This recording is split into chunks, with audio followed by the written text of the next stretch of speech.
Last video में हमने swapping के बारे में स्टडी किया था। स्वैपिंग बेसिकली एक टेक्निक है मेमोरी मैनेजमेंट की, और जिसमें प्रोसेस को टेम्पररी तौर पर बैकिंग डिवाइसेस के ऊपर जो है वो, या सेकेंडरी स्टोरेज डिवाइसेस के ऊपर मूव किया जाता है, और बाद में दोबारा वो अपनी एग्जीक्यूशन रिज्यूम करता है और उसको वापस दोबारा स्वैप इन किया जाता है मेमोरी के अंदर।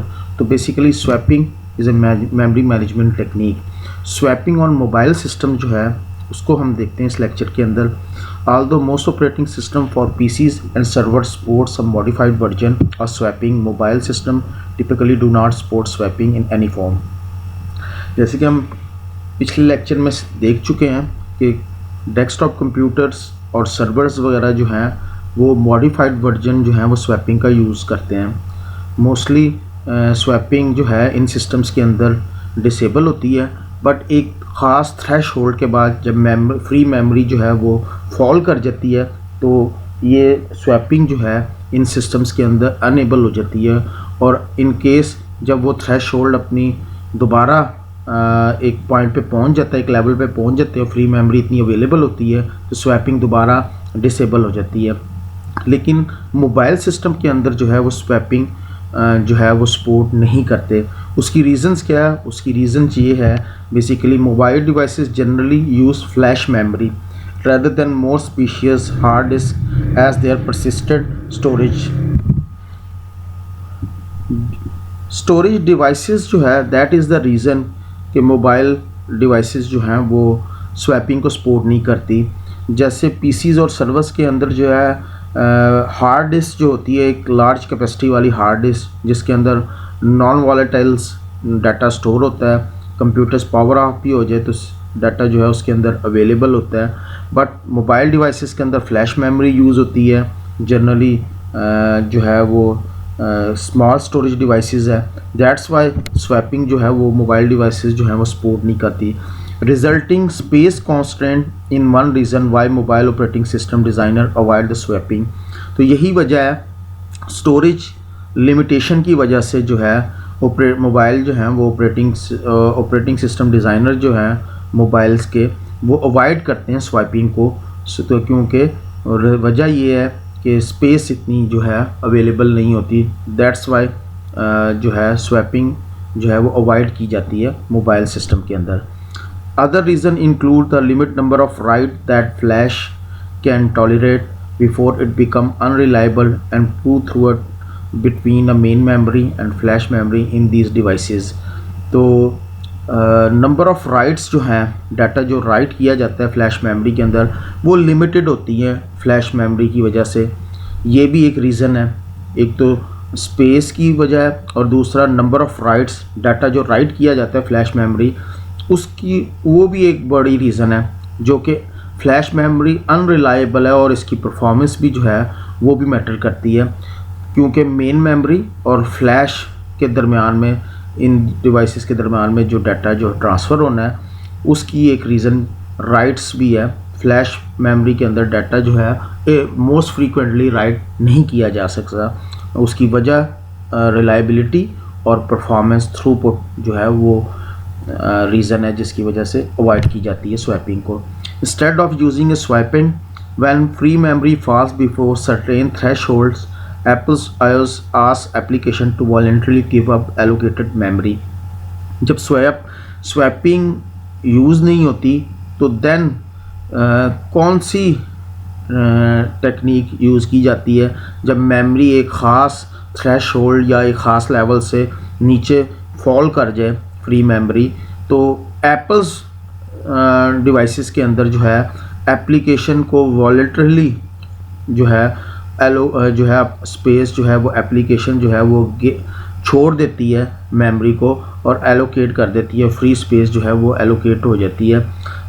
इट्स मीन कि एप्लीकेशन जो है एप्पल्स के अंदर that will B A voluntarily give up the allocated memory. जो मेमोरी उसको एलोकेट की गई है उस एप्लीकेशन को, जो रनिंग एप्लीकेशन एग्जीक्यूट हो रही है, वो स्पेस जो है वो छोड़ देती है, यानी कि टर्मिनेट हो जाते हैं application. Read only data such as a code are removed from the system and later reload from flash memory if necessary। और रीड ओनली डाटा जो है यानी कि जैसे कि कोड है उसको रिमूव कर दिया जाता है सिस्टम में, और बाद में अगर ज़रूरत पेश आए तो उसको फ्लैश मेमोरी से दोबारा रीलोड कर दिया जाता है in case of read only data. But in case of जो है मॉडिफाइड डाटा, राइटेबल डाटा जो है उसके लिए क्या होता है, data that have been modified such as stack are never remove. Modified data जो है that will be a never removed, उसको रिमूव नहीं किया जाता, just only read only data को जो है वो रिमूव कर दिया जाता है सिस्टम से, और अगर ज़रूरत पेश आए तो इन दैट केस इस डाटा को दोबारा लोड किया जाता है फ्लैश मेमोरी से। But in case of modified data उसको जो है रिमूव नहीं किया जाता सिस्टम में। However, any application that fails to free up sufficient memory may be terminated by the operating system।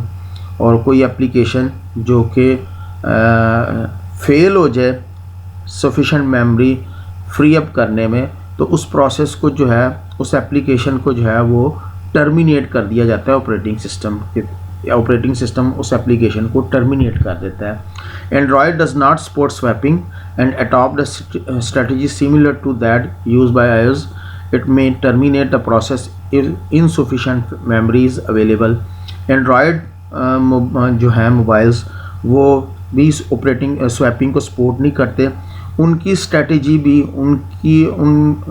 भी बिल्कुल वैसे ही है जिस तरह एप्पल्स मोबाइल्स के अंदर जो ऑपरेटिंग सिस्टम यूज़ करते हैं। इट्स मीन कि अगर process insufficient free memory available ना हो तो देन प्रोसेस को टर्मिनेट कर दिया जाता है एंड्रॉयड सिस्टम्स के अंदर भी।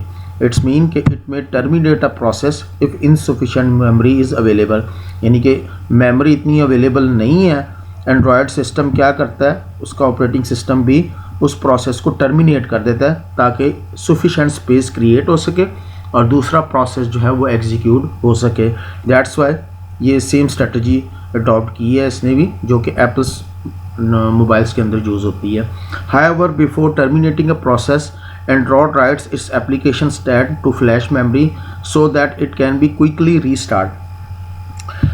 प्रोसेस को टर्मिनेट करने से पहले एंड्रॉयड्स जो है वो क्या करता है, बेसिकली वो उस एप्लीकेशन की स्टेट को राइट कर लेता है। जैसे हमने प्रोसेस के केस में स्टडी किया था कि जब सीपीयू स्विच करता है एक प्रोसेस से दूसरे प्रोसेस में, तो उस प्रोसेस की तमाम स्टेट को उसकी एग्जीक्यूशंस के तमाम पैरामीटर्स को राइट कर लिया जाता है पीसी कंट्रोल ब्लॉक के अंदर, ताकि दोबारा प्रोसेस जब एग्जीक्यूशन स्टार्ट करता है तो उसकी उस स्टेट को रीलोड किया जाता है ताकि प्रोसेस वहीं से अपनी एग्जीक्यूशन को स्टार्ट करे। सेम यहाँ पे भी एंड्रॉयड सिस्टम जब किसी एप्लीकेशन को टर्मिनेट करता है तो वो उस एप्लीकेशन के स्टेट को जो है वो राइट कर लेता है ताकि इन केस अगर दोबारा उसको क्विकली रीस्टार्ट किया जाए। सो दैट्स वाई उसके एप्लीकेशन की स्टेट को राइट किया जाता है। Because of these restriction, developer for mobile system must carefully allocate and release memory to ensure that their application do not use too much memory or suffer from memory leaks।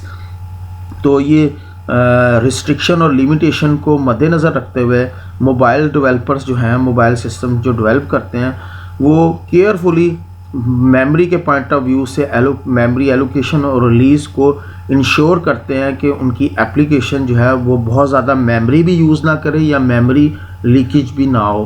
तो ये mobile developer इस point को जो है मद्देनज़र रखते हैं, consider करते हैं while developing their application in the point of memory के पॉइंट ऑफ व्यू से जो है मोबाइल डेवलपर जो है एप्लीकेशन को जो है वो इस तरह डिज़ाइन करते हैं कि वो मेमोरी ज़्यादा जो है वो यूटिलाइज ना कर सकें।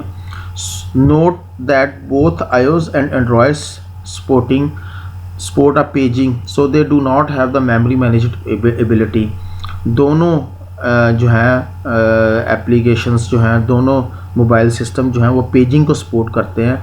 इनकी so they do have the memory management ability. Memory management होती है इनके अंदर।